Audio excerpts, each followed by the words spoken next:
জন্মাষ্টমীতে তুলসী পাতা দিয়ে করুন এই কাজ, ফিরবে ভাগ্য, জীবনে আসবে সুখ।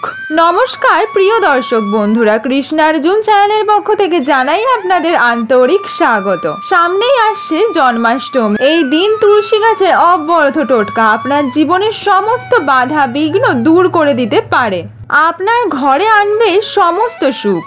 এই দিন অবশ্যই শ্রীকৃষ্ণের উদ্দেশ্যে ভোগ নিবেদন করুন, সেই ভোগে অবশ্যই দিন তুলসী পাতা। এই কাজ করলে শ্রীকৃষ্ণ এবং মা লক্ষ্মীর আশীর্বাদ পাওয়া যায়, সব দিক থেকে হয় আর্থিক উন্নতি। শ্রীকৃষ্ণের ভোগে যদি আপনি তুলসী পাতা নিবেদন না করেন তাহলে ভোগ থেকে যাবে অসম্পূর্ণ। বন্ধুরা, যদি দম্পতির মধ্যে বাড়িতে কলহ চলে বা দাম্পত্য সুখ আপনি ভোগ করতে চান তাহলে অবশ্যই জন্মাষ্টমীতে বাড়িতে একটি তুলসী গাছ রোপণ করুন। এমনটা যদি আপনি করেন বাড়িতে বিয়ের বাধাও হবে দূর। জন্মাষ্টমীর দিন তুলসী গাছের সামনে একটি মন্ত্র আপনি জপ করুন, সেই মন্ত্র জপে জীবনের সমস্ত বাধা দূর হয়ে যায়। মন্ত্রটি হলো ওম নমো ভগবতে বাসুদেবায়। এছাড়াও তুলসী গাছের সামনে দাঁড়িয়ে ভগবান শ্রীকৃষ্ণের বিভিন্ন নামও আপনি জপ করতেই পারেন। জ্যোতিষবিদের কথা অনুযায়ী জীবনের সুখ সমৃদ্ধি যদি আপনি পেতে চান, জন্মাষ্টমীর তিথিতে সূর্যাস্তের পর তুলসী গাছের সামনে একটি ঘিয়ের প্রদীপ জ্বালান, তারপর নিজের মনস্কামনা নিয়ে তুলসী গাছ পরিক্রমা করুন।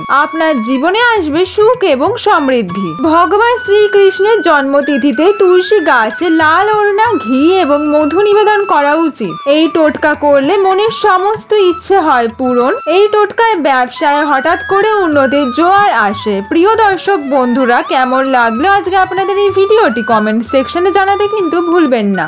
ভিডিওটি যদি আপনাদের ভালো লেগে থাকে অবশ্যই লাইক, শেয়ার, সাবস্ক্রাইব করে দেবেন।